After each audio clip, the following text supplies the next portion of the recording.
What's up, YouTube? It's Rockstar Blocko, and I'm here with the first episode of the PCAST.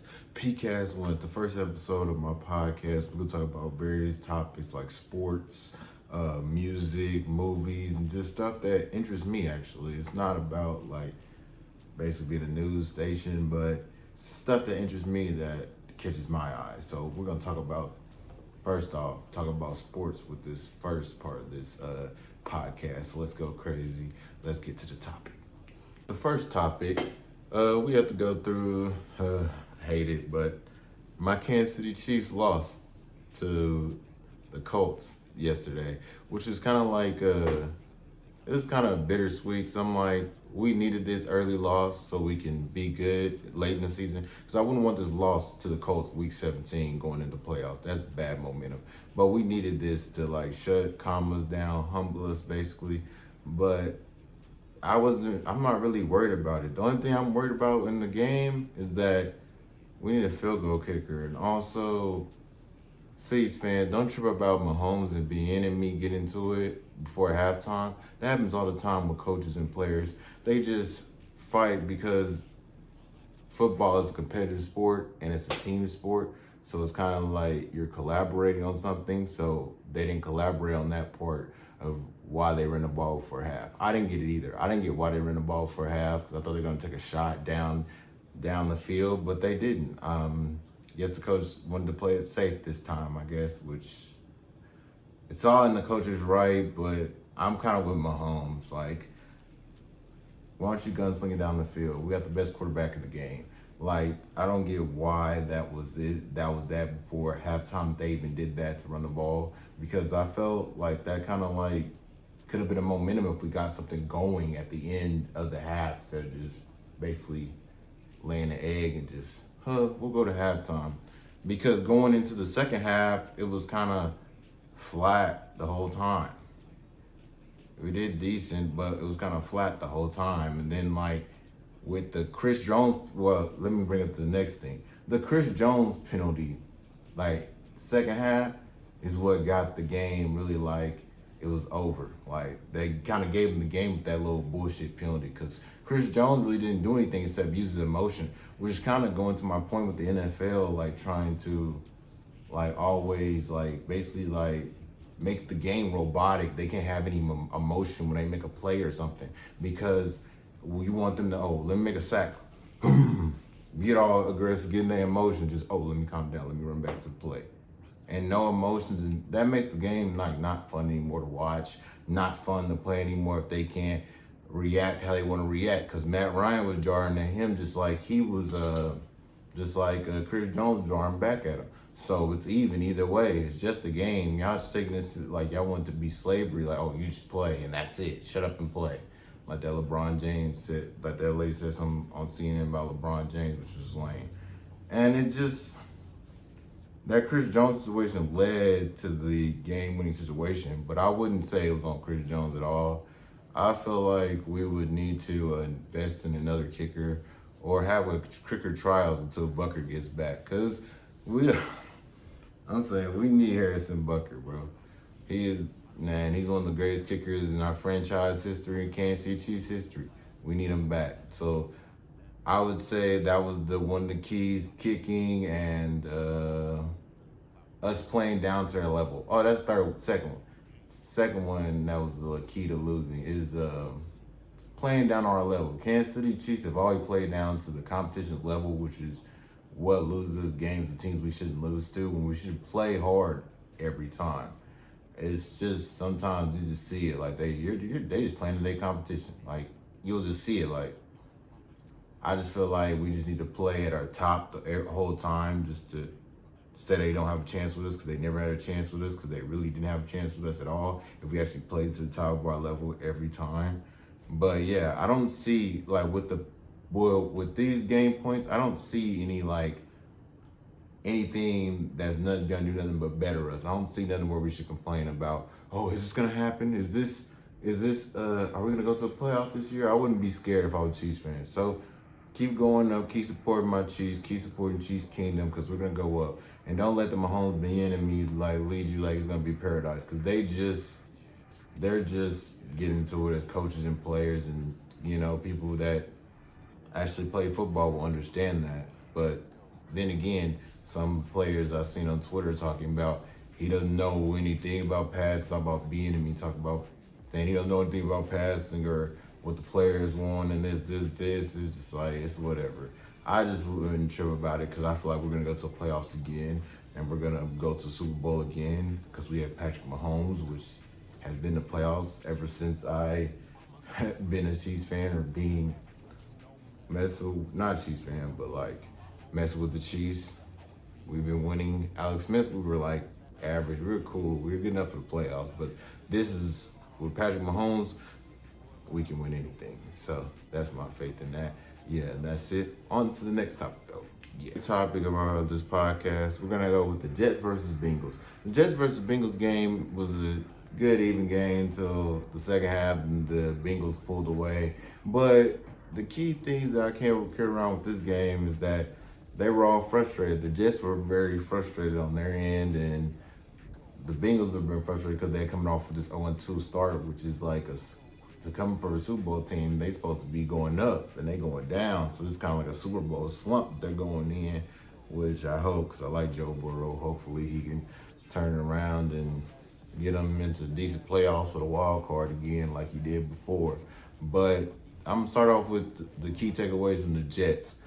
I feel like the Jets is still like, I don't know how would I say this, a young team, and they're kind of trying to get their, like, improve as a young team and get their, like, basically maturity up so they can be a better team later years. But this year, I don't see it when you have coaches and players getting into it. And D-line is basically, like, I play D-line. D-line is basically like the D-line and O-line, them are like the rocks of your team. And if your D-line, your D-line coaches are going at it, and they're not basically getting any compromise or doing anything on the field or productive, you're not going to have a good team. If your O-line and D-line aren't good, you're not going to have a good team. Like, I'm sorry. But with this one, it's just like the Jets, they've been losing for years. Like, I haven't known the Jets to win since Mark Sanchez was like 2011, and then after that, they were back to the Jets. We just know them as the Jets, so we don't know them as a Hall of Fame team like that. But I hope to see them eventually become that, hopefully. But with stuff going on like that in the organization, it's just like that. But on my player side, it's also like, I feel like the coach could try to test Quentin Williams, try to test him with like the toughness. You know how coaches be, oh, you got to show some more toughness. That's soft out there. And he probably took it as, nigga, I'm a grown-ass man. Nigga, I came from Alabama. Niggas that win. I'm not used to this losing shit. So that's probably all type of egos and stuff that got into it. But then again, coaches need to be able to learn how to talk to their players instead of just talking. You can't talk to all your players the same because they're not going to react the same. So you need to learn your players more. In case, because it just looks like Quentin Williams, I don't know, Quentin Williams kind of probably blew up. He probably frustrated because what was going on with the game and stuff. But hopefully it just get that situation in the bud. But I don't see them going any further than they already have in the last years they've been going. But on the other hand, the Bengals, they're look promising, look like they're improving towards the season. Joe Burrow hit them with a 23 for 36, 275 yards, 3 touchdowns to lead them to the win. Jamar Chase had one, Tyler Boyd had one, and Perrine had one. So they're going on their way back up to hopefully it's a playoff stats. I'm not gonna say Super Bowl because my Chiefs gonna slide right in because shouldn't happen last year, but yeah, they're on their way up. They're gonna make an improvement towards the season. Feel like, Bengals on their way up. Yeah. Next topic though, Bills and Dolphins. Now this should have been the primetime game, Monday Night Football, Sunday Night Football, Thursday, whatever you want to call it, because this game came down to the nail biter. This came down to the end of you didn't know who was gonna win, but this is kind of like they're both good teams now. Like the AFC East, like the Dolphins went out and got Tyreek Hill this season, which brought their team up because Tyreek Hill, as when he was on the Chiefs, we used him as a decoy and try to open everything up with them. But that was mainly our offense when we were playing, so it kind of made us feel like we were one dimension, even though we had all the people around Tyreek, like Travis Kelce, Robinson when he was decent, McCole Hardman, and like Clyde Hilaire when he was healthy, and like other players that we had around them. But this time with the Dolphins, it's been a two-headed dragon with Waddle and the tight ends catching plays and stuff, and the Tyreek Hill on the other side. Like this team is coming a more balanced team, and their defense is doing good. Even with Melvin Ingram, he's been an addition to them. I like the Dolphins how they're looking, but I feel like if they're gonna like keep the success that they're going, they're gonna have to invest in protection of Tua. Cause that Tua, when he fell and then got back up, that was kind of like scaring me. Cause it's like, damn, bro, like, is he okay? Like, cause you see that as a football player, you're like, damn, this dude okay? Like, is he supposed to even get back in the game and stuff? But he's a warrior. He's tough of wine. He's going crazy, like Tyreek Hill said in his interview. They're going crazy, and they got some dogs over there that they're playing. The Dolphins looking like a coming up team. Hopefully they can keep the pieces together. Now, on the other hand, the Buffalo Bills. The Buffalo Bills, they didn't have a bad game. Like, Josh Allen finished with 400 yards, 42 for 63, one touchdown. I mean, I think, no, he did, not a touchdown. But, yeah, it just couldn't click for the Bills. Like, they couldn't finish a drive. They missed a field goal, so that's like momentum. But I wouldn't say they lost the game, like, off of their shit. Because they could have won the game if they just finished drives. It was just on them to, like, miscue. They had a lot of miscues during that game. And also, the Dolphins did give them a punt, but the Dolphins defense didn't really hold on. The Bills just ran out of time, and the game was over. If they had more time, the Bills would have beat the Dolphins. I'm sorry. I'm just saying that. That's why the offensive coordinator was tearing up the booth, because he knew, like, fuck, we could have more time. And plus, he's mad, he probably lost to the Dolphins. But I'm going to show that clip later. But, yeah, he tore up that booth. He was like, boy, we lost to the fucking Dolphins. We go from competing with the Chiefs to fucking losing to the Dolphins? Come on now. Like, they was throwing a clipboard. I know them headphones broke. He threw across there, like, across the booth. I know them muzzles broke. So, yeah. So, it was a hard week for the Buffalo Bills this week. But hopefully they can get it together next week, whoever they play next. But, yeah. That's it for the Bills and the Dolphins. That should have been the game of the week. Because it came down to a nail biter, a butt punt, and the Bills ended up running out of time. But good win for the Dolphins. Good confidence builder. Keep going up. Yeah, it's all positivity over here. Yeah. Hey, with the fourth topic, we're going to talk about my hometown baseball team, Kansas City Royals. Kansas City Royals, they finished off the season with the biggest comeback in franchise history, where they ended up beating the Seattle Mariners 13-12. And I feel like that was the finishing statement of what is going to go on next year. I feel like the Royals, this is their year next year, because we got all these young guys coming back, like Vinny Pasquantino,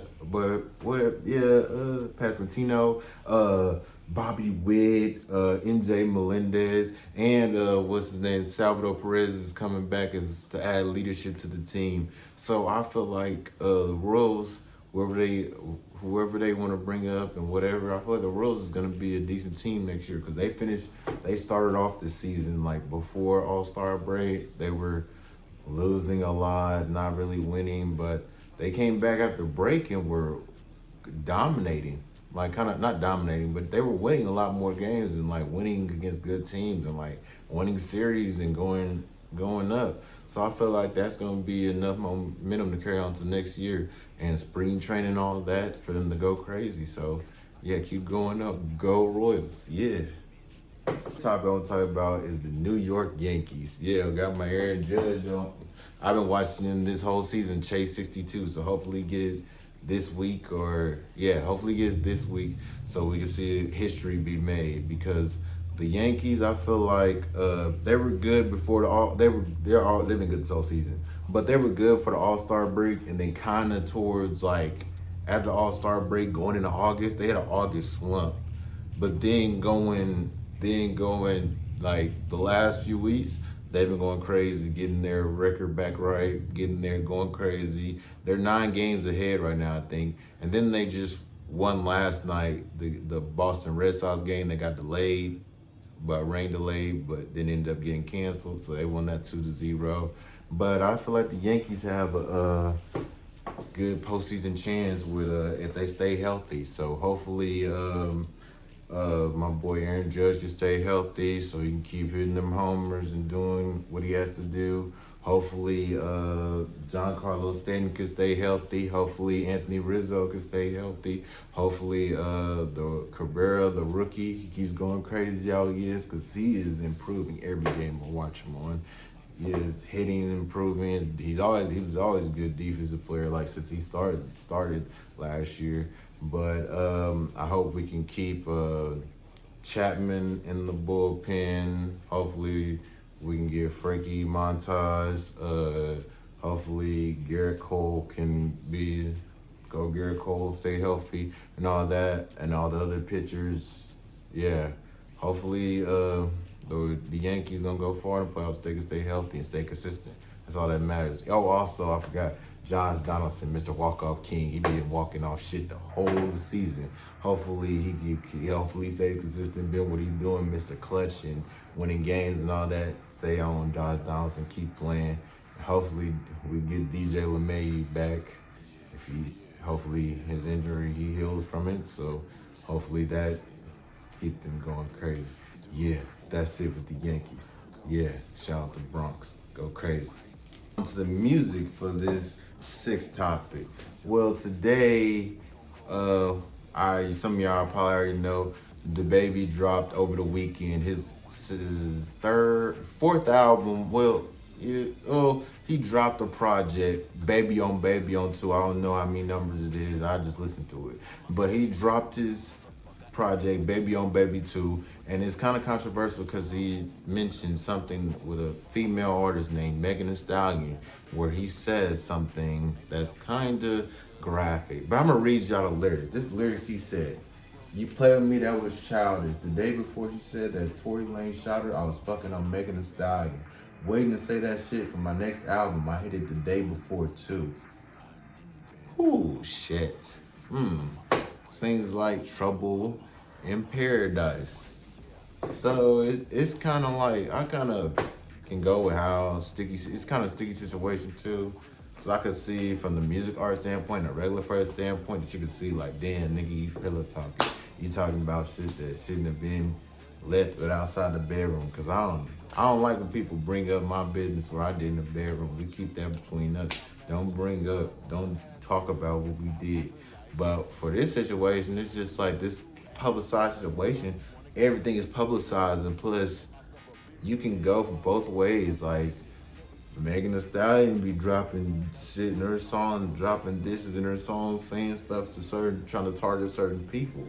So like, I can't say like he's wrong, or I can't say which person is wrong, because it's both coming off emotion, because it's emotions or something that's having to do with this. But I could see like how people could say it's pillow talking, but with Megan Thee Stallion, I say she be dissing in songs too, so sending shots and songs. So I mean, if you gonna say that to sell records, like on her end, people they champion it too. But with DABABY, they sharpening, because as a man you shouldn't pillow talk. But then again, how many of y'all really gonna listen to the lyrics if you said, "I fucked a nigga bitch too," while she went back to her nigga too, or something like that? That's not even a bar, but I'm just saying, like, around the gist of them, it's something like, "You fucking nigga bitch and she went back home to her nigga," something like that. You would have been like, "Oh, okay, that's cool." But when he name dropped, that's gonna bring all the attention to his records, to that album. Because to be honest, I didn't know what was coming out. Like, I woke up Thursday night. I mean, I went to sleep Thursday night and woke up. The album was out. Like I'm like, damn. Nigga didn't say like no release date, no single came out. He was just dropped it, and then I saw that the uproar about the Megan Thee Stallion line, but I don't feel it as people. I don't see it as people. Some people see it. I see it as DABABY, basically like the way the world is like with music. When you try to sell music regularly, people don't take it as organically. So you got to do some like little cloud shit or do some extra shit for them to mess with your music, which is weird because it's just we live in a world where everything has to be. You all have to do some jumping fucking gymnastics for you to listen to my album, but shoot, somebody can come on and say purr, purr, some random sounds and they blow. Yeah, but this was whatever. This is the way of the world. You just gonna have to fit where you fit in. But with DABABY, it's just, I can see it from his point where he can just be like, oh shit, it's gonna sell a couple more records just dropping this because most music sells on controversy. Look at Tekashi 6ix9ine. His whole thing was off controversy, but the music was crazy. It was hard for his time, but he was based on controversy, and that sold. That's what sold. And most of the rappers, that's what sell. Like when a rapper when he dies, it's like everybody runs and goes buys his records, and that's just so like messed up. It's messed up when some like just to show fake love when he died. Like you didn't listen to him before he died, but then when he died, it's like, oh, I have a reason to listen to him because we're never gonna get a song again from him. He never gonna record a song again. Maybe some posting stuff, but I can say I listen to him, but I don't get it. I just feel like that's fake love, bro. And it's just, yeah, the whole music business is messy nowadays. It's not even about music. Cause to be honest, I'm like, when people say this person made this song and I'm like, bro, like, this is famous? But it's whatever. It's just the way the music is, the way rap music is. Can't change it. It's what the generation is making it. Hey, topic I'm gonna talk about is this Jeffrey Dahmer story that just came out on Netflix. And it's just like people I see on social media talking about it is more about like they're surprised that he was cutting open the body, cutting off the dick and shit. Like cutting, you know what I'm saying? Like they're surprised he was cutting up the bodies and eating them and like, and it's I didn't know he was this gross. And I'm like, dang, you never seen no murder mysteries or no like books or read nothing about it or seen pictures. Just me like growing up when I would hear about Jeffrey Dahmer, because I was born like before social media got soft, and it was Facebook posting greasy Jeffrey Dahmer stories. I didn't even know about the victims, but they were just posting, and I just went to Google when Google and Wikipedia went crazy. I just looked at who he was and Jeffrey Dahmer was, and just saw all them pictures that I was just like, oh my God, this guy was like a monster, and he's just a monster and all this, and he's like, how could somebody be created like this and all that? That's what I was thinking. But then I watched the show, and it was just like, you see, like, I'm not giving no reason to be a cannibal and kill people, none of this. I'm not vouching for none of that, because I'm against all that, no. Bro, but you could see, like, from growing up, all he wanted was attention. Like, that's all he wanted was attention. Like, he could tell he was neglected. He would ask questions in school, and people would just be rude to him, and it just was like he never had anybody there other than his grandma that was really pushing for him until, like, he snapped on her, and then it just, they didn't really have a relationship. But then, like, his parents weren't really watching. They were more focused on their lives than his life as a parent. So that's why people are missing the whole point of this. The whole point of his Jeffrey Dahmer story on Netflix. The point of this is you should be more involved in your kid's life. Be more involved. Be more emotionally attached to them. Be more emotionally, like, intelligent about your child with this story. This is what the Jeffrey Dahmer story was based off of. He is an example of that.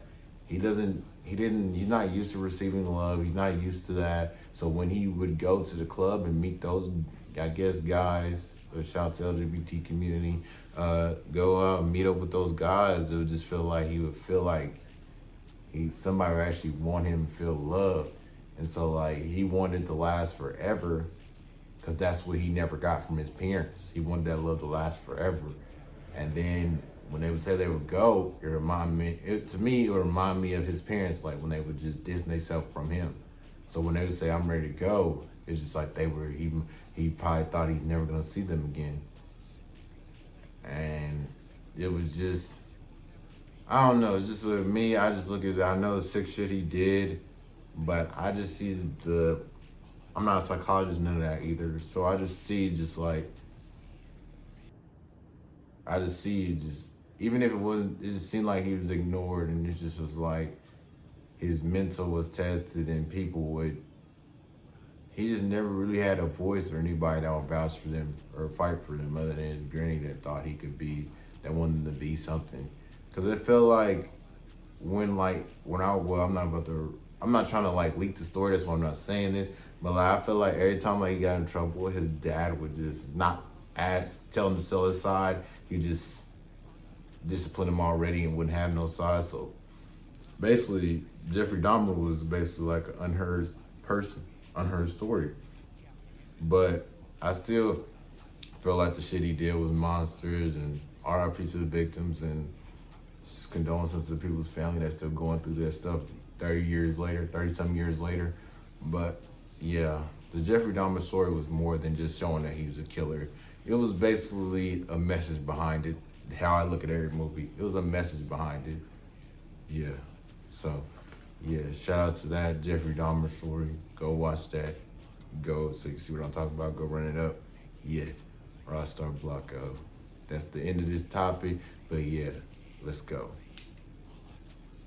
That's the end to the PCAST 1, featuring your host, Rockstar Blocko. There are some topics that interest me that happened this week, so maybe next week or any other week, this is dropping randomly. So any other week I feel like it's some events that I like where there's nothing to stack up, I'm gonna drop the PCAST. So keep on lookout, subscribe, set your notifications, all that for all my content. New music coming on the way. I just recorded 2 songs last week.